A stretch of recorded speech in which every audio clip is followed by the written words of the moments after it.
अस्सलाम वालेकुम, मैं हूं रिजवान अशरफ। हुकूमत और फ़ौज के दरमियान जो एक वन पेज का बड़ा राग अलापा जाता है, वन पेज की बड़ी बात की जाती है, वन पेज के ऊपर जो है बड़ी कहानियाँ सुनाई जाती हैं और वन पेज की बड़ी बात की जाती है कि पिछले एक साल से ये हुकूमत और इस्टेब्लिशमेंट जो है वो वन पेज के ऊपर मौजूद है।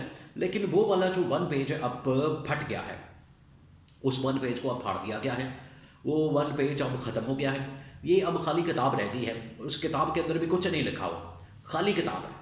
और ये अब इसकी सूरत हाल बन चुकी है इस वन पेज की, जो गवर्नमेंट और इस्टेब्लिशमेंट के दरमियान किसी ज़माने में होता था और उतनी देर तक था जितनी देर तक गवर्नमेंट बन नहीं गई और गवर्नमेंट से अपने काम करवा नहीं लिया गया, उतनी देर तक तो ये वन पेज था। लेकिन उसके बाद ये ख़त्म हो गया। इसके हवाले से बड़ी अहम तरीन मालूमात मेरे पास मौजूद है, वो आपके साथ मैं शेयर करता हूँ। दूसरा ये कि इमरान खान की असल में जो एहतजाजी कॉल है वो इसके पीछे वजह बनी है कि गवर्नमेंट और इस्टेब्लिशमेंट के दरमियान इस वक्त लड़ाई शुरू हो चुकी है, इनके दरमियान ठन चुकी है, एक कोल्ड वॉर इनके दरमियान जो है वो शुरू हो चुकी है। तो इसके हवाले से भी बड़ी अहम तरीन मालूमात मेरे पास मौजूद है, वो आपके साथ में शेयर करता हूँ। तो ये जो इस वक्त वन पेज बना हुआ है हुकूमत के दरमियान और इस्टेब्लिशमेंट के दरमियान, जो कि अब ख़त्म हो गया है, इसकी कुछ पिछले तकरीबन कोई 10-15 दिन के अंदर बड़ी अहम तरीन डेवलपमेंट्स हुई हैं। वो जो डेवलपमेंट्स हुई हैं वो आपके साथ में शेयर करता हूँ, आपके सामने रखता हूँ, आपको बताता हूँ, ताकि आपको अंदाज़ा हो सके कि वन पेज किस तरह से ख़त्म हो गया है। पहली बात यह कि जब इस हुकूमत का एक साल मुकम्मल हुआ, अभी कोई हफ्ता 10 दिन पहले की बात है कि इस हुकूमत का एक साल मुकम्मल हुआ। वैसे तो 8 फरवरी को इंतखाबात हुए पिछले साल और उसको एक साल मुकम्मल हुआ था 8 फरवरी को, लेकिन हुकूमत बनी थी तकरीबन को एक महीने बाद, 8 फरवरी के एक महीने बाद, और मार्च के बिल्कुल शुरू में बनी थी। तो एक साल जब मुकम्मल हुआ इस हुकूमत का, तो उसने जो है वो शहबाज शरीफ की जानिब से एक तकरीर की गई, खिताब किया गया।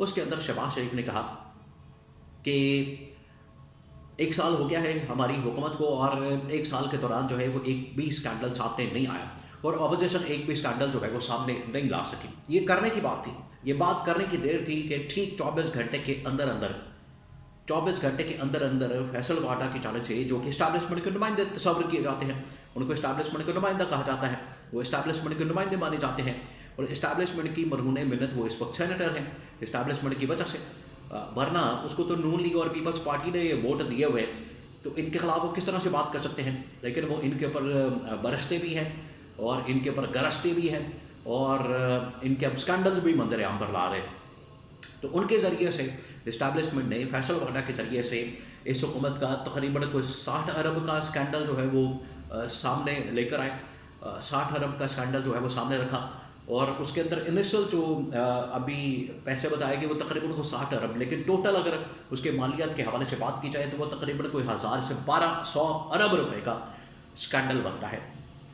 तो ये पहला सिग्नल था, पहला इशारा था कि हुकूमत और इस्टेब्लिशमेंट के दरमियान अब कोल्ड वॉर जो थी, जो चल रही थी पिछले तकरीबन को 2-4 महीने से, इनके दरमियान जो चपकलस हो रही थी, इनके दरमियान आपस में जो एक लड़ाई चल रही थी, उसको बाकायदा तौर पर मंजर आम पर रखा गया और बाकायदा वो मंजर आम पर आया मामला। और फैसल वाडा की जानिब से जो इंकशाफ किया गया, जो स्कैंडल सामने आया, फैसल वाडा ने जो स्कैंडल सामने रखा, उससे वाज़ेह हो गया कि जो कोल्ड वॉर थी वो अब बाकायदा तौर पर जंग में तब्दील हो चुकी है और इस्टेब्लिशमेंट की जानिब से वो स्कैंडल जो है मेन टीवी चैनल के मेन प्राइम टाइम की स्लॉट और शो के अंदर, टीवी टॉक शो के अंदर इसको एक्सपोज किया गया, इसको सामने रखा गया। वो था कैपिटल टॉक हामिद मीर का 8 बजे जियो के ऊपर। तो ये वाज़ेह हो जाता है, वहाँ पर एक्सक्लूसिव इंटरव्यू किया गया फैसल वाडा का और फैसल वाडा ने गवर्नमेंट को उड़ा के रख दिया था। ये वाज़ेह होता है कि इनके दरमियान ठन गई है। दूसरा ये कि अब अभी आपको पता है कि चंद दिन पहले काबीना के अंदर तोसी की गई, काबीना के अंदर बहुत सारे नए मिनिस्टर्स को शामिल किया गया। उसमें जहाँ पर मोहसिन नकवी वगैरह या वज़ीर ख़जाना औरंगज़ेब वगैरह या बाकी और लोग, काफ़ी लोग शामिल हैं, अभी बैरिस्टर अकील मलिक को भी शामिल किया गया है। इसी के साथ साथ अब परवेज़ खटक को भी शामिल किया गया। परवेज़ खटक को दाखिला उमूर के इजाफी चार्ज दिया गया है, उनको एडवाइज़र बना दिया गया है। तो यहाँ से आप अंदाज़ा कर सकते हैं कि वजारत दाखिला के अंदर कितने लोगों को यहाँ पर इन लोगों ने शामिल किया हुआ है। पहले जो है वो एक और मिनिस्टर को भी शामिल किया गया, मोहसिन नकवी को भी लगा दिया गया, परवेज़ खटक को भी उसी के अंदर डाल दिया गया है। और राना सनाउल्लाह ने तो उसके ऊपर कहा है कि देखें ये तो हमारा बंदा है ही नहीं, ये तो हमने लगाया ही नहीं, ये हमारी अपॉइंटमेंट है ही नहीं, ये तो कहीं और से अपॉइंटमेंट आई है। तो यहाँ से आप अंदाज़ा कर सकते हैं कि कहीं और से जो अपॉइंटमेंट आई है वो असल में इस्टेब्लिशमेंट की जानिब से आई है और उन्होंने इस बंदे को यहाँ पर तैनात किया, इस बंदे को अपॉइंट किया और इस बंदे को लगाया जिसको कि गवर्नमेंट ऑन करने को तैयार नहीं। और इसी तरह से गवर्नमेंट ना मोहसिन नकवी को ऑन करने को तैयार है, ना ही वज़ीर ख़जाना को ऑन करने को तैयार है। और पिछले 1-1.5 साल के अंदर, 2 सालों के अंदर जब भी इस्टेब्लिशमेंट के ऊपर बुरा वक्त आया, इस्टेब्लिशमेंट के ऊपर कोई मुश्किल आई है, तो गवर्नमेंट ने बिल्कुल भी उसका दिफा नहीं किया, गवर्नमेंट ने बिल्कुल भी उसका साथ नहीं दिया इस्टेब्लिशमेंट का, और इस्टेब्लिशमेंट ने तने तनहा अकेले उसका मुकाबला किया है। तो इस चीज़ का भी गुस्सा है हुकूमत के ऊपर, जिससे ये वाज़ेह हो गया है कि अब गवर्नमेंट और इस्टेब्लिशमेंट के दरमियान जो खलीज थी, जो दरार थी, वो बहुत ज़्यादा बढ़ चुकी है। और इनके दरमियान जो कोल्ड वॉर जारी थी, कोल्ड वॉर अंदर खाते जो इनके दरमियान आपस में चपकलस जारी थी, वो मंजरेआम पर आ गई। और मंजरेआम पर आने के बाद इनके दरमियान अब बराह रास्त लड़ाई शुरू हो चुकी है। और तीसरी अहम तरीन डेवलपमेंट जो होती है वो होती है इमरान खान की कॉल के बाद। इमरान खान की जब एहतजाजी कॉल आ जाती है, देखिए एक बात आप पाकिस्तान के अंदर ये जहन में रखें कि पाकिस्तान में जब इस्टेब्लिशमेंट का कोई मुस्तकिल दोस्त या दुश्मन नहीं होता। इस्टेब्लिशमेंट अपने मफादात को देखती है, इस्टेब्लिशमेंट अपने इंटरेस्ट को देखती है, अपने इंटरेस्ट को प्रोटेक्ट करती है और अपने लोगों को प्रोटेक्ट करती है।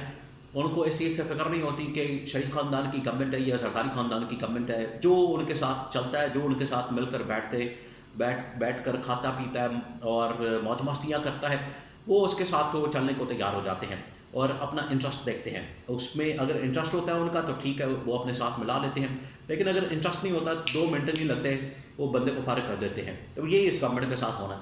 अब ये बिल्कुल दहाने पर आ चुकी है और इनका एक किस्म का फाइनल काउंटडाउन ही चल रहा है।